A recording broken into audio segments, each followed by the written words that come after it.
रामपुर के जंगल में टुनटुनी चिड़िया अपने पति कालू कौवे के साथ रहती थी। उसकी एक बेटी थी जिसका नाम उसने पिंकी रखा था। कालू कौवा जंगल से लकड़ी काटता और घोड़ा गाड़ी में लेकर उसे शहर बेचने जाता था। एक दिन कालू कौवा अपने घर में आराम कर रहा था, तभी उसे एक सूचना सुनाई देती है। सुनो सुनो जंगल के पक्षियों सुनो, इस जंगल के मुखिया ने ये आदेश दिया है कि आज के बाद से इस जंगल में कोई भी पेड़ नहीं काटेगा। इस जंगल को पर्यटन स्थल बनाया जाएगा और जो कोई भी मुखिया के आदेश को नहीं मानेगा उसे कठोर दंड दिया जाएगा। सुनो सुनो। इस सूचना को सुनते ही कालू कौवे के होश उड़ जाते हैं। सारे पक्षी अपने अपने घोंसले से बाहर निकलते हैं। अरे बंटी भैया, ये पर्यटन क्या होता है? तुम्हें नहीं पता? पर्यटन का मतलब होता है घूमने फिरने की जगह। अब दूर दूर से पक्षी इस जंगल में घूमने आएंगे। ये तो बहुत अच्छी बात है बंटी। अब हमारे जंगल को बहुत फायदा होगा। यहाँ के पक्षियों की आमदनी बढ़ जाएगी। लेकिन मेरा धंधा तो चौपट हो जाएगा। मेरा तो लकड़ी काटने और बेचने का काम है। हमारे बाल बच्चे तो भूखे मर जाएंगे। दोनों पति पत्नी दुखी मन से अपने घोंसले के अंदर चले जाते हैं। अब क्या होगा जी? अभी तो आपने कुछ ही दिनों पहले कर्जा लेकर घोड़ा गाड़ी खरीदा था। अभी तो इसका कर्ज भी आपने चुकाया नहीं। अब आप क्या करेंगे जी? आपको तो कोई दूसरा काम भी करने नहीं आता। अब हम लोग कर भी क्या सकते हैं? टुनटुनी तू चिंता मत कर, भगवान एक रास्ता बंद करता है तो दूसरा रास्ता खोल देता है। इस तरह कई दिन गुजर जाते हैं। अब कालू कौवे के पास कोई काम नहीं था। उसने अपना घोड़ा गाड़ी अपने घर के पास ही खड़ा कर दिया था। एक दिन शहर के कुछ पक्षी उस जंगल में घूमने के लिए आते हैं। अरे वाह, ये जंगल कितना सुंदर है। आज तक हम लोगों को इसके बारे में पता ही नहीं था। यहाँ का दृश्य देखकर तो आनंद आ गया। लेकिन यहाँ एक ही कमी है, यहाँ घूमने फिरने के लिए कोई गाड़ियों की व्यवस्था नहीं है। उन टूरिस्ट की ये सारी बातें टुनटुनी चिड़िया अपने घर के बाहर खड़ी होकर सुन रही थी। वो जल्दी जल्दी कालू के पास जाती है। सुनते हो जी, हमारे जंगल में बाहर के जो पक्षी घूमने के लिए आ रहे हैं, उन्हें गाड़ी की सुविधा नहीं मिल रही है। इसके लिए वो पक्षी बहुत परेशान हो रहे हैं। क्या आप उनके लिए कोई व्यवस्था कर सकते हैं? मैं क्या कर सकता हूँ टुनटुनी? अपने पास तो एक ही घोड़ा गाड़ी था, वो भी आजकल पड़ा है।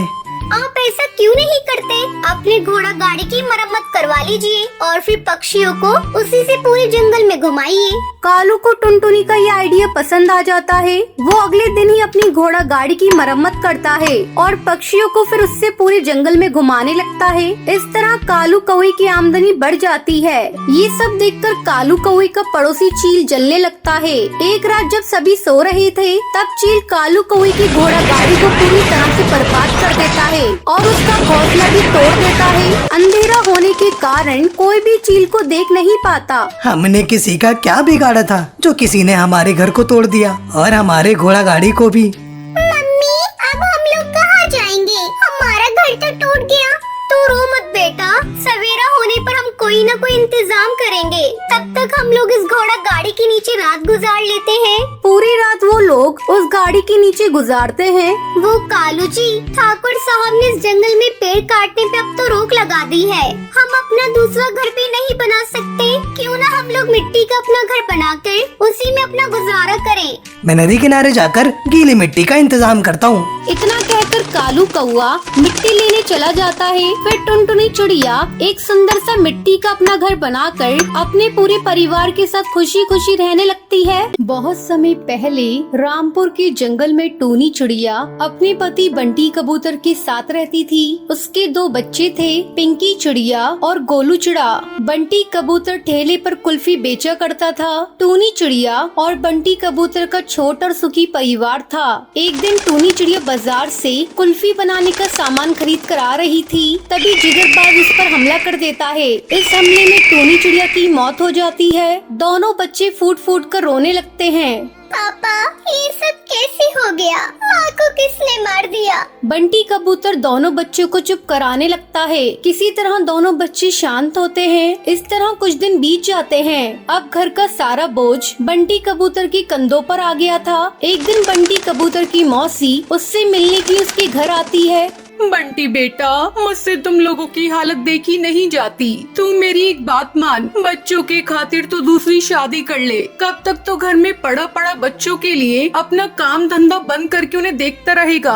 बंटी कबूतर को अपनी मौसी की बात सही लगती है। कुछ दिनों बाद वो टुनटुनी चिड़िया से शादी कर लेता है। टुनटुनी चिड़िया बच्चों का अच्छी तरह से ध्यान रखने लगती है। इस तरह एक महीना गुजर जाता है। एक दिन टुनटुनी चिड़िया एक अंडा देती है। अंडा देने के बाद से टुनटुनी चिड़िया का बर्ताव बच्चों के प्रति बदल जाता है। एक दिन पिंकी चिड़िया और उसका भाई आपस में खेल रहे थे, तभी टुनटुनी उन्हें अपने पास बुलाती है। ए पिंकी, इधर सुन, आज से तेरा खेलना कूदना सब बंद। अब से तू अपने भाई के साथ मिलकर घर का सारा काम करेगी। डर के मारे दोनों बच्चे काम करने लगते हैं। काम करते करते उन्हें रात हो जाती है। तभी टूनी चिड़िया की आत्मा वहाँ आती है। उसे देखकर पिंकी चिड़िया डर जाती है।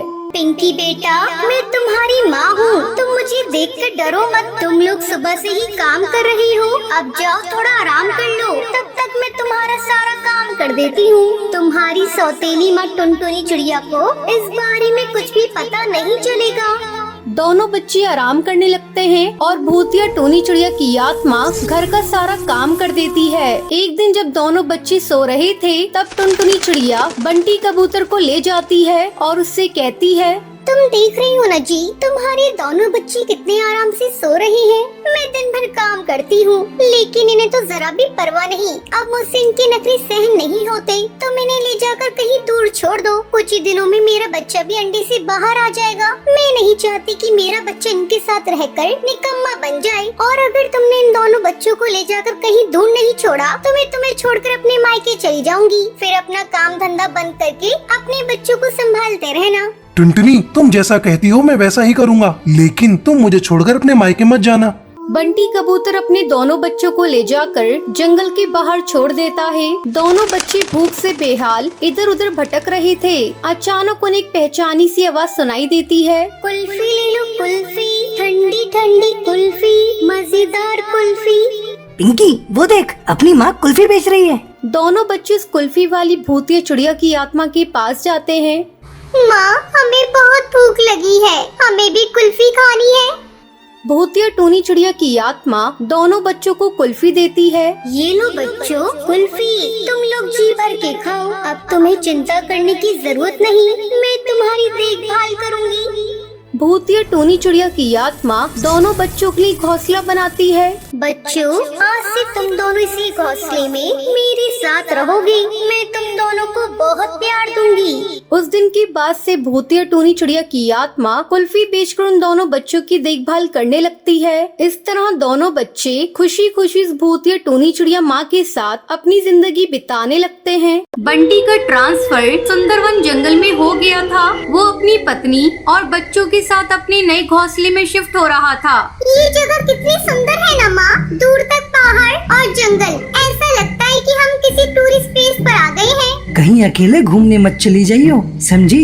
भूत पकड़ के ले जाएंगे। तुझे पता है ना ये घर कितना पुराना है। तुम दोनों ने फिर से लड़ना शुरू कर दिया। कल तुम लोग अपने नए स्कूल में जाओगे, उसकी तैयारी करो। टुनटुनी को ज्यादा घर का काम करने की आदत नहीं थी। काश मुझे यहाँ कोई काम वाली मिल जाती, मैं अकेले काम करते करते पागल हो जाऊंगी। टुनटुनी को किसी के दरवाजे खटखटाने की आवाज आती है। टुनटुनी दरवाजा खोलती है तो बाहर एक चिड़िया खड़ी थी। उसका चेहरा बहुत ही भयानक था। मेरा नाम टूनी है, क्या आपको इधर किसी काम वाली की जरूरत है?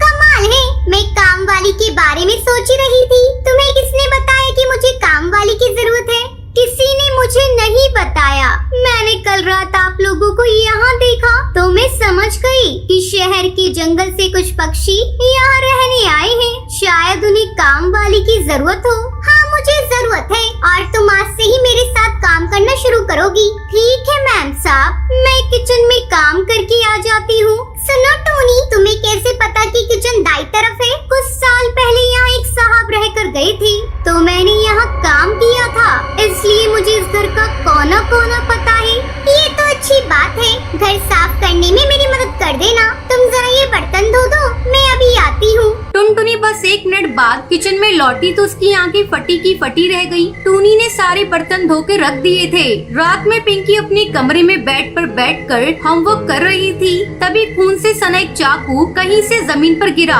पिंकी बेड से उतरकर बेड के नीचे देखती है। बेड के नीचे टूनी चिड़िया की लाश पड़ी हुई थी। पिंकी की चीख सुनकर बंटी और टुनटुनी पिंकी के कमरे की तरफ दौड़े। क्या हुआ पिंकी चिड़िया? मेरे बेड के नीचे किसी की लाश पड़ी हुई है। बंटी और टुनटुनी बेड के नीचे देखते हैं। यहाँ तो कुछ भी नहीं है पिंकी, लगता है नई जगह होने की वजह से तुम डर गई हो। चलो हमारे साथ सो जाओ। एक दिन गोलू स्कूल से लौटा तो घर पर टूनी के अलावा कोई नहीं था। आंटी जी, मुझे बहुत भूख लग रही है, मेरे लिए एक ऑमलेट बना दो ना प्लीज। ठीक है, तुम अपने कमरे में जाओ, मैं लेकर आती हूँ। गोलू देखता है कि बिना सर की टूनी चिड़िया अपना भयानक खून से सना सर प्लेट में रखकर कमरे की तरफ आ रही है। कुछ देर बाद टुनटुनी बाजार से घर लौटी। गोलू बेटा कहाँ हो? जल्दी बाहर आओ, चलो शॉपिंग करने चलते हैं। जब गोलू टुनटुनी को कोई जवाब नहीं देता, वो उसके कमरे में जाती है तो देखती है गोलू जमीन पर पड़ा है और उसके सर से खून निकल रहा है। वो तुरंत हवाई मोटर से गोलू को अस्पताल लेकर जाती है। डॉक्टर गोलू का ट्रीटमेंट करते हैं। ये सब क्या हो रहा है? उधर बंटी ड्यूटी से घर वापस लौटा तो भूतिया टूनी चिड़िया की आत्मा अपने असली रूप में घर पर थी। अरे टूनी, तुम्हारी मालकिन और बच्चे कहाँ हैं? साहब जी, मालकिन तो गोलू को लेकर अस्पताल गई है। इस घर में आपकी और मेरे अलावा कोई और नहीं है। अब आपको मुझसे कौन बचाएगा साहब जी? आज का शिकार आप है मेरे, मैं आपको नहीं छोड़ूंगी, मार दूंगी।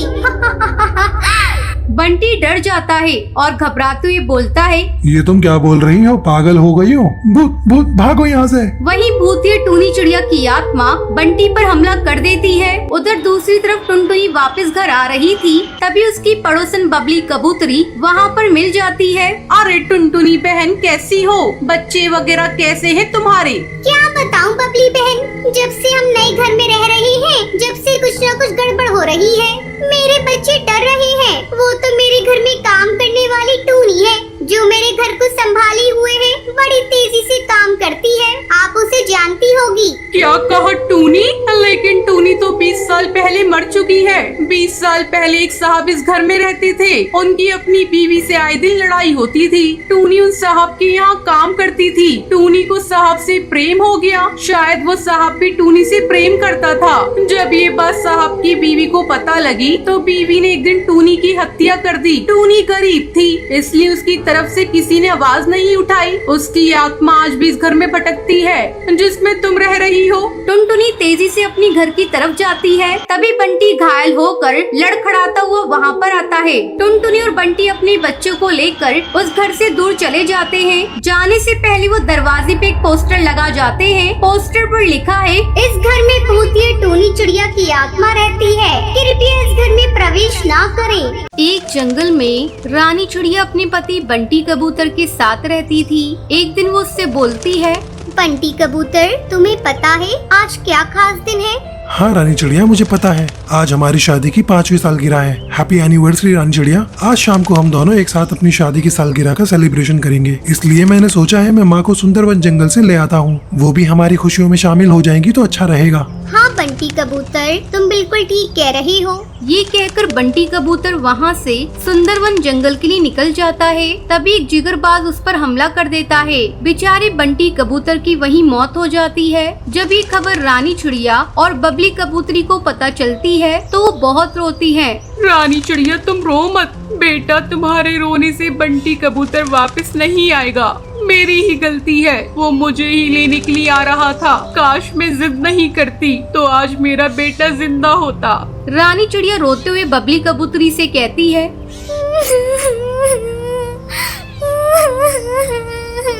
नहीं माँ जी, आप अपने आप को कसूरवार मत समझिए। बंटी कबूतर की बस इतनी ही जिंदगी थी, हम क्या कर सकते हैं। आप अपने आप को दोष मत दीजिए। तभी बबली कबूतरी रानी चिड़िया से कहती है, बेटा बंटी कबूतर की तो जिंदगी इतनी थी, लेकिन तुम्हारी तो पूरी उम्र पड़ी है। तू कैसे अकेले गुजारेगी बेटा? मेरी मान, तू दूसरी शादी कर ले। ये सुनकर रानी चिड़िया गुस्से से बबली कबूतरी से कहती है, माँ जी, आप ही कैसी बातें कर रही हैं? अभी बंटी कबूतर को मरे हुए कुछ ही दिन हुए हैं और आप मुझसे दूसरी शादी करने के लिए कह रही हैं? नहीं माँ जी नहीं, मैं सिर्फ बंटी कबूतर से ही प्यार करती थी। आगे से आप मुझसे कभी भी इस बारे में बात मत कीजिएगा। ये कहकर रानी चिड़िया वहाँ से चली जाती है। ऐसे ही काफी साल गुजर जाते हैं। रानी चिड़िया बहुत उदास रहने लगती है। एक दिन बबली कबूतरी की पड़ोसन हरी तोती वहाँ आती है। बबली कबूतरी, आप रानी चिड़िया की दूसरी शादी क्यों नहीं कर देती?